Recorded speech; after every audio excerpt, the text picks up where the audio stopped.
Hello, and welcome to Devlog 0 for our dream game, made by the two bros that brought you the video game Vector Elite.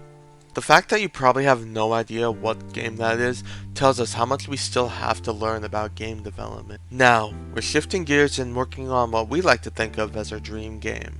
What you are currently seeing in the background is what we have so far. As you can see, we still have a long way to go with the project. There were some bugs and the UI seemed like there was too much of it, which was a good lesson that we learned from playing it, but I happened to lose. We are two brothers working on the same game. I am the one who does a lot of the art in the background and on the characters. I also find sound effects that can be used in the game and do a lot of the other stuff that my brother needs me to do. My brother, on the other hand, is the one that does most of the heavy lifting. He knows how to use Unity and write scripts in it. He does a lot of the art also, but he focuses more on the character and the UI that you can see. We aren't experts at this by any means. I have never really done any art in my life, and my brother has about 4 years of Unity experience, but we keep trying to improve every day. We have currently been developing this game for about 6 months now, and the ugly mess you see in the background is what we did after a few weeks. It's a prototype of sorts, but very basic compared to what we have now. Even though the game has come so far in so little time, we still have a lot of stuff to work on, and we have big plans for the future. Okay, that is enough about us. Now it's time to look at the game. A lot of the inspiration for the game comes from the underrated game Pit People, which was made by Behemoth, which has a similar grid-based combat. In Pit People, you are in charge of moving your character in a hexagonal play area, and you have to attack the enemy. You also have to make sure that the enemies do not kill you. Every character in the game has their own uses and their own stats. Our game takes an alternative approach to that, in that each character starts the game the same, but as the battle goes on they add new items. Our game, like Pit People, is turn-based, but with a deck building element to the game that gives it a really unique feel. This is a game where you get to take turns battling, but every time you get your turn, you get to improve your characters with items that your character can wear or weapons that they can use. You start the game with an empty field, only hexagons can be seen. You have to place your character from your hand onto the field to play. He can move forward or attack if an enemy is in range. Otherwise, you can equip him with items. Every equipment piece will affect your character in some way, giving them bonuses to their stats. The current goal of the game is to either defeat all your opponent's characters or destroy the objective.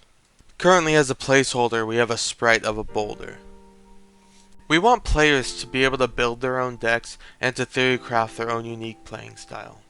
Once you place your character out in a good spot, you then need to make them more useful. While headbutts can do some damage and attack multiple times, they do not do a lot, so you need to equip them with good cards. Okay, our character currently has nothing. Let's give him an axe. We can do more damage. Now what if the opponent adds an axe? Let's give this guy a pirate hat now. He has attack and defense. Now we can move. Because we've added all this weight, we don't have as much stamina anymore to move.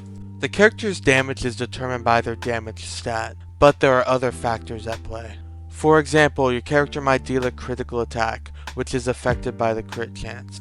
If you do perform a critical attack, there will be extra damage added on. The damage added on is determined by the character's crit damage stat.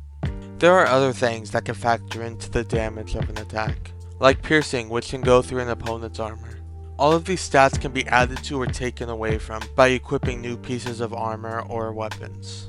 We also plan on adding elemental effects, like poison, burning, freezing, and more. All of these will contribute to a character's overall build and efficiency. Weight can also contribute to how a character can play.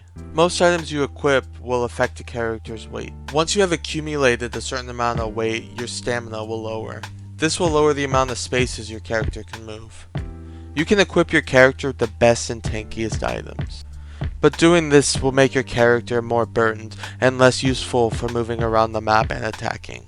Alternatively, you could make your guy a glass cannon where he goes for crit rate, We want there to be many different options for players to use. We want them to be able to build their decks in the way they want, to play the combat styles they want.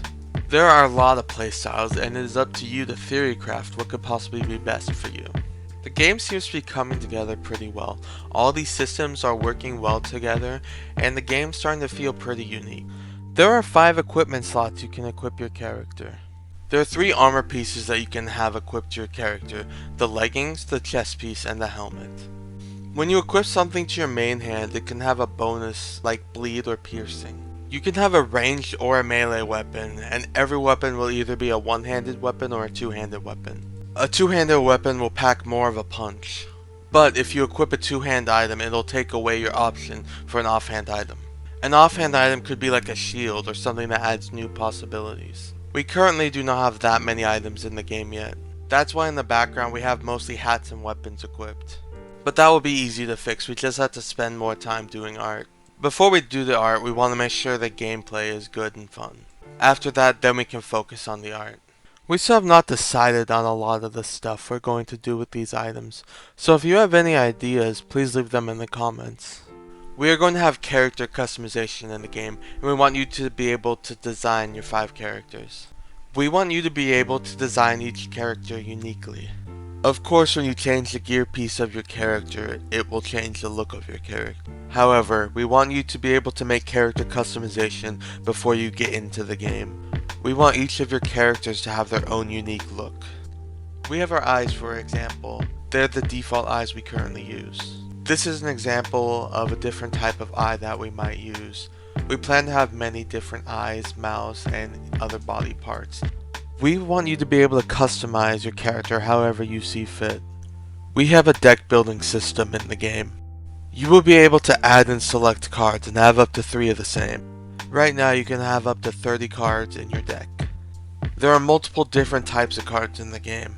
We have character cards, equipment cards, trap cards, spell cards, and the only limit to this is what we can create.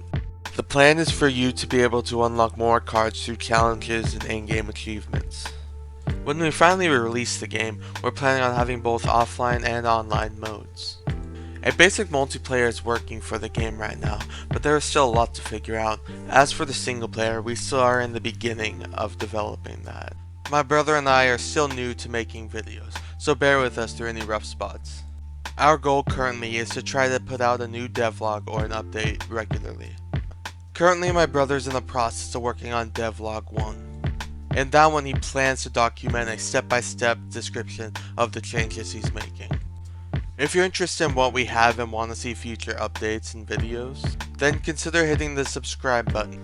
And don't shy away from telling us what you think about the game. Feel free to comment your opinions and suggestions. We are constantly looking for new ideas and ways to improve the game. Well, from my brother and I, thank you for watching. I hope you enjoyed.